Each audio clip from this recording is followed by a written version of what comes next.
How's it going, guys? PGH Carroll here to talk to you about the annual PGH NEO Arcadian and Invitational.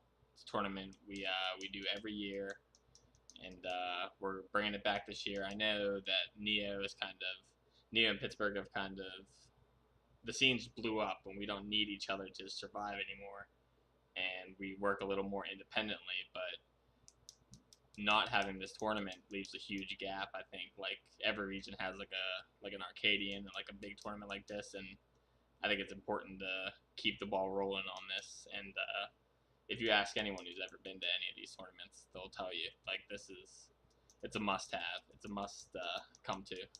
So yeah, if you don't know anything about the tournament, if you've never heard of it or you don't remember or whatever, basically it is first and foremost a big Arcadian bracket for all your unranked players. Um, it's always super hype. It's very competitive. We've gotten a lot of really cool matches from it, and some really up and coming players have really like blossomed and their first like real shot at like a huge stage. And like people will tell you like the hype and like their heart just like racing when like everyone in the venue is watching and cheering. Yeah, it's huge, and there's a lot of money on the line. The first year we did it, Eggnog versus Kofi, with Eggnog winning, like big blow up. OU was getting crazy. Last year, Nikki Numbers went on a run, and then Spy took him down in grand finals, and it's a whole lot of fun to watch. This year we got just as much talent as ever. People like Majurst and Boulders and Jada, Small Hands. The list goes on and on. It's going to be really competitive. It's going to be really awesome. And that's the Arcadian part of it. We also have a pro bracket for all the PR players and all the recently and former like PR players, like myself, I guess. I'm not ranked anymore, activity or whatever. But yeah, it's a big bracket. We kind of mix Neo's PR and Pittsburgh's PR, and we kind of like seed it against each other. And one of the cool things is we take the top four of the Arcadian bracket and we put them into the pro bracket. Kind of test the water, see how they do. Some players have really, like Kofi, who got second in the first one, got ninth in the pro bracket. He almost made money twice.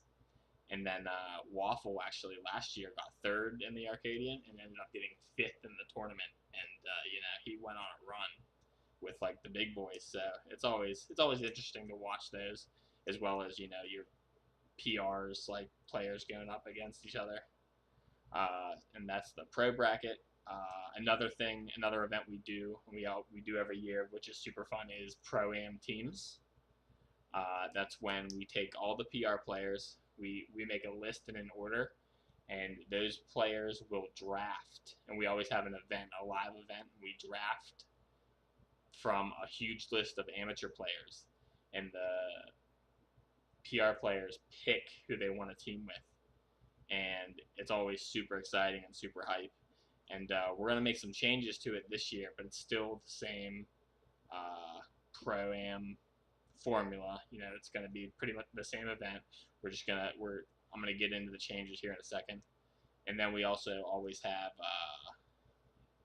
Pittsburgh versus Neo amateur crews and pro crews. And we start the day off with that, and it's really fun. The AM cruise is always so crazy. I got a picture right here. I'll put a link to all the pictures. Durs actually took all these.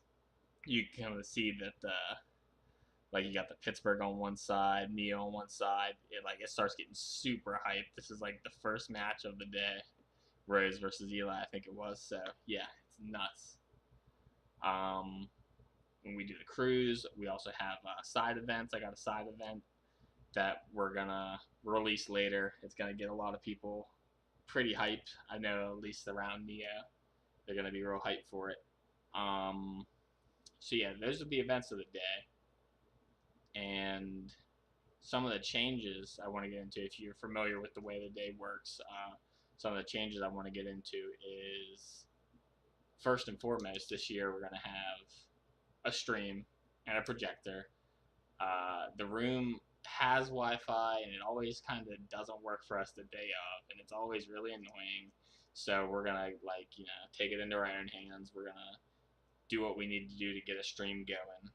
Hunter's gonna be streaming. He's a guy from PGH, the Critical Esports Hunter. He kills it. He's gonna be streaming. We're also gonna have a projector. Every time we get to a venue like a fight pit or this or that, and we try to hook up to the projector they have in the room. It doesn't work. It's outdated. This and that. We're gonna have our own projector, so the viewing of the hype matches is gonna be a little easier, a little sicker. We'll get more people into it. I hope we don't lose the whole homegrown I don't know, everyone crowding around the TV kind of feel, but I think it'll just be better in general. We also have the change to Pro-Am teams, which I want to get into. I want to show you guys a picture. Oh, also, we also do these awesome prizes all the time. This is just last year's. We have the trophies for first place. We have the second place t-shirts. We always do the second place t-shirts for all the events. It's a collectible. Abate keeps getting second and has a bunch of these shirts. And then last year, Voodoo made these third place trophies. I don't know if I can really. Oh, I can. I can zoom in on these.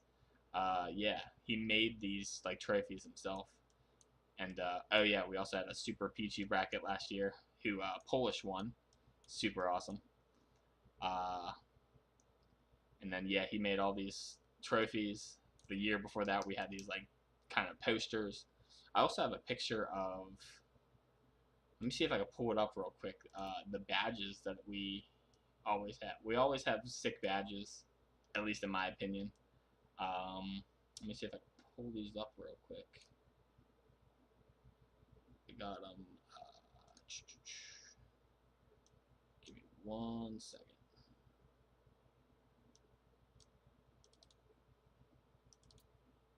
Okay, I think I found them. Never mind. It's not gonna work.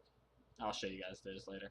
Anyway, so back to what I was saying with Pro-Am teams, the changes we're going to make the Pro-Am teams. I made a little chart of how this is going to work. So basically, we have an order of all the PR and former PR players are pro players, right? We're going to separate both parts of the field into teams, the pros and the AMs. And the way it's going to work is, so let's just say that Flip has the first pick in the entire draft. Flip has access. He can take anybody from anyone. He can take from the A tier, the B tier, or the C tier, which will have everyone in it, right? So he can pick Boulders, a Jada. And again, these aren't the final list. This is just to demonstrate the point. There's a lot of people missing from the PRs, and obviously there's a lot of talent down here. But so Flip can take anyone from A, B, or C. All right. Now, when we start getting down into the B tier of the pros, the middle of the pro field, now they can't take anyone from the A tier, only the B and the C. And then once we start getting to the top with our 4% or our Bates, TRT, our best of the best players, they can only take from the C tier, right? So C has the whole field. They can take anyone they want, the first couple picks.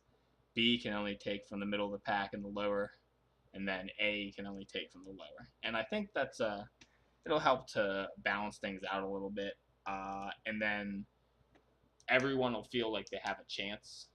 To be, because sometimes I don't know, if you're not a name people are talking about and people don't know about you, you don't even bother, you don't even care. You could, no one really knows who I am. They're not going to pick me, whatever. But now, since the top of the top A tier players have to pick from the lower tiers, we can see some really interesting teams, and I think all the teams will be pretty even going in. And that'll be super exciting to watch. And it's always such a interesting event.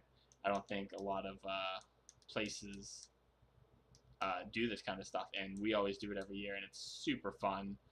We have a draft night like a week in between the registration cutoff and the tournament. There's like a week where we do a lot of cool stuff, and one of the nights we do a draft night. We usually host it live on Twitch, and people call in and give us their picks, and we kind of do like an ESPN-esque like draft kind of like commentary on it, and it's really cool to see the picks come in, and it's always been super fun and super successful, and we're gonna keep that going. What other kind of changes do we got this year? Oh, this is something super interesting that I'm gonna give you a little bit of it, and then I'm gonna back off. We have the idea of, you know, Pittsburgh and Nia's like history and like all the great players who have come in and out of the scene. We're gonna do a kind of a compendium style thing, and we're gonna fly out um, like a prominent region member who has since moved away or isn't a part of our scene anymore, but still active. Um, and we're gonna have a lot of cool things that you guys can like get or to get these votes. We're going summit style on this, and I want to show you on here. We got 6 players I've already talked to that have agreed to be a part of this, and in the next couple days, and I'm gonna give you guys updates here soon. Once we get everything finalized, we're gonna reveal who all you guys can vote for and who we're gonna fly out, because only one of these 6 are gonna come out. And I don't want to blue ball you and leave you with nothing. So I get the first of the 6 people that we're gonna put out for the voting is Vans. One of the best like Neo players like from yesterday. It seems like just yesterday every tournament was Vans 4%, Vans Talkie, Vans Silent Swag. Like he was always like killing it for Neo. Even when Mango was here, Vans was holding it down. So first player we're gonna show you is Vans. I talked to him today. He's super hyped about the idea of coming back and competing, and Vans is a monster with so many characters. He's gonna be a lot of fun, and all of these players, will be eligible for teams. So if Vans gets in, he'll get to pick someone. It'll be super fun.